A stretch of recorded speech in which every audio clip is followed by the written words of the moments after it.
lifting me higher than I've ever been lifted before.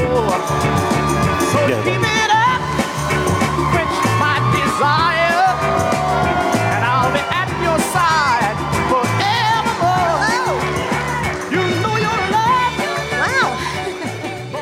I'm so excited to be here today in Pittsburgh. You know, some weeks are just a bit more exciting than others.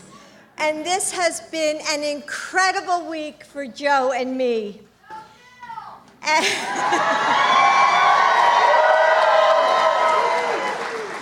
As you know, last Thursday, my husband announced that he was running for President of the United States.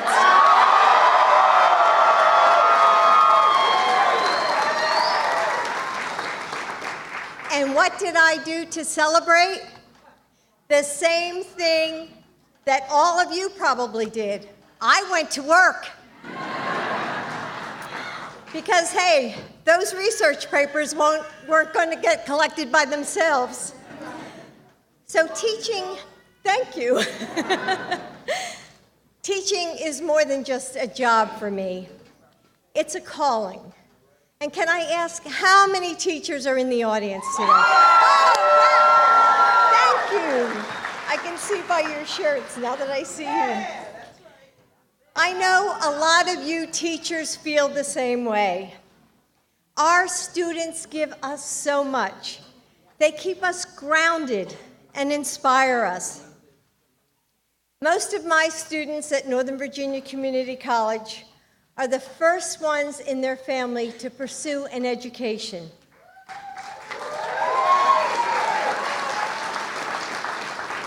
They work full-time jobs and have a lot of people counting on them. They come to my class after their military service in Iraq or Afghanistan. They come as single parents, or some are women returning to school to make a better life for themselves and for their families. Despite their differences, they come looking for the same simple thing: the opportunity to work hard and build a future. And that's what we all want, isn't it? More than that, it's what we all deserve. When we turn on the news today, we are told that we are a nation that is more divided than ever. We're told that our differences are irreconcilable, that we must close the door on people who think differently. We're told that there is a war between them and us. But when I travel this country and I meet people like all of you, that's not what I see. I see neighbors who pick up groceries for the mom whose husband is deployed. I see middle-class families who are giving record-breaking amounts of donations to causes that they care about. I see Americans who drive their pickup trucks into the floods of a hurricane and run towards fires to help their neighbors.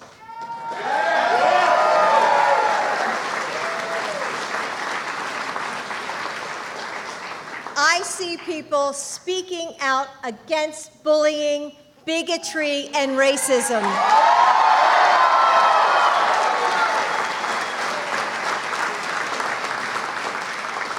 That's who we are. That's the America I know and love. That's what this nation is about: working hard and building a better life for our kids. Coming together to create something that is more powerful than anything we could achieve alone. We are a nation of faith, the belief that together we can rise to our greatest aspirations and that our best days are yet to come.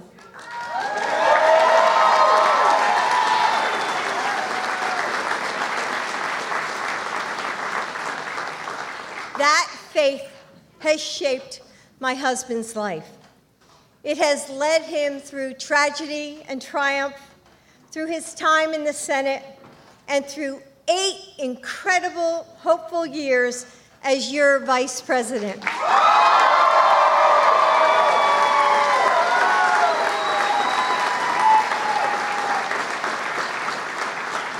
And that's why I know that with your help, he will bring that hope, that vision, that faith in the promise of America to the White House.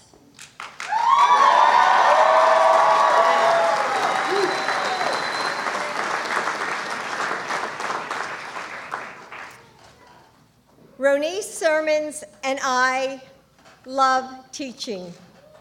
She is a middle school math teacher who has served in some of Pittsburgh's most challenging schools.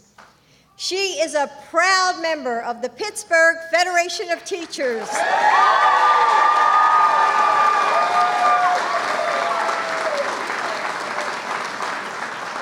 And was recently appointed to the executive board. She's a mom of 5 children and a surrogate mom to many of her students and her colleagues alike. She's been described as well-loved and a firecracker, so you know she and Joe have a lot in common. So please help me welcome to the stage Ronice Sermons.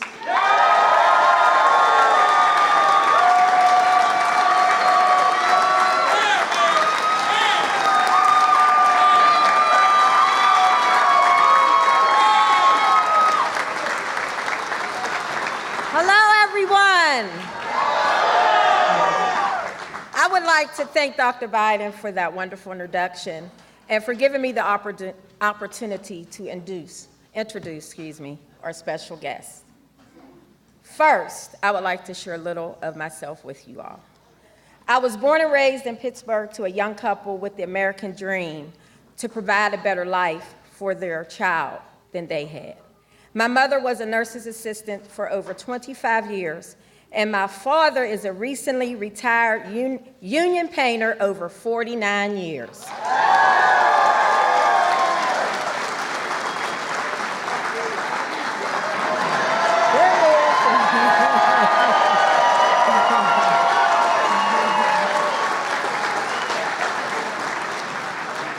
The reason I speak of the work they did is because they were hardworking, middle-class African Americans who grew up with low income and little money.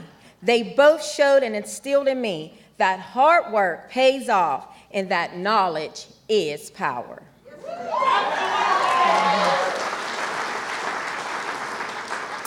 I was raised on that proverb, it takes a village to raise a child.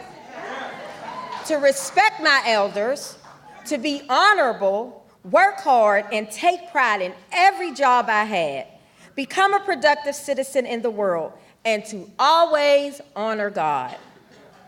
I went to Pittsburgh Public Schools, where I now teach today.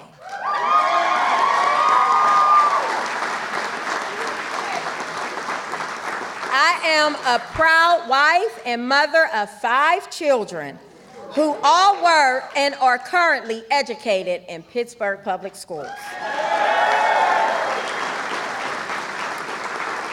I know that my task as a teacher and a mother is that I am not raising children, but future adults.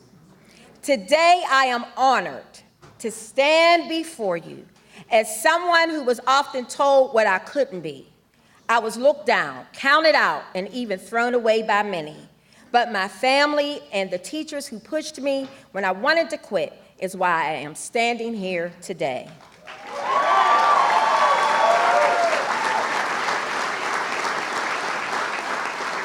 I encourage my children to be better than me and soar higher than me.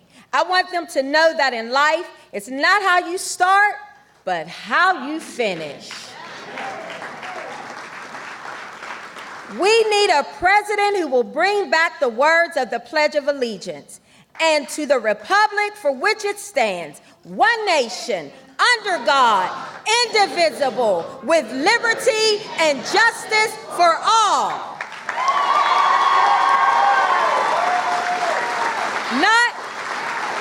Not for all who are in a certain class or race, but for all people, regardless of race, class, or gender.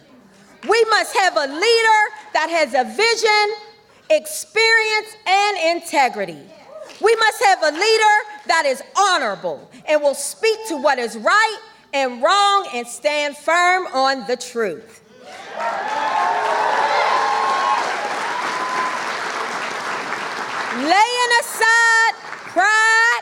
Laying aside pride and self-elevation, but serving the people of the United States of America and willing to do the work necessary to regain the trust of all Americans.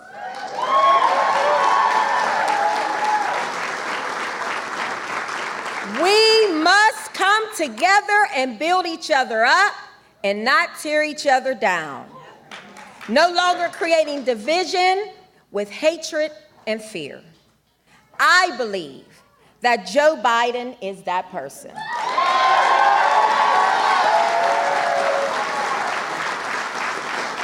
Joe Biden is from Pennsylvania and comes from a working class family.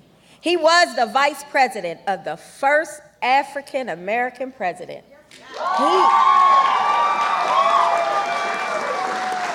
He is history. He still has work to do and build on the work that he and President Obama began. It is my honor and pleasure to introduce Vice President Joe Biden, the next president of the United States of America. We take care of our own. We take care of our own. Wherever this flag's flown, we take care of our own. From Chicago to New Orleans, from the whistle to the bone.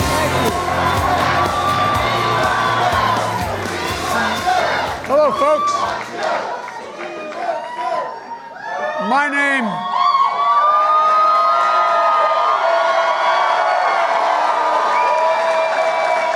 Thank you.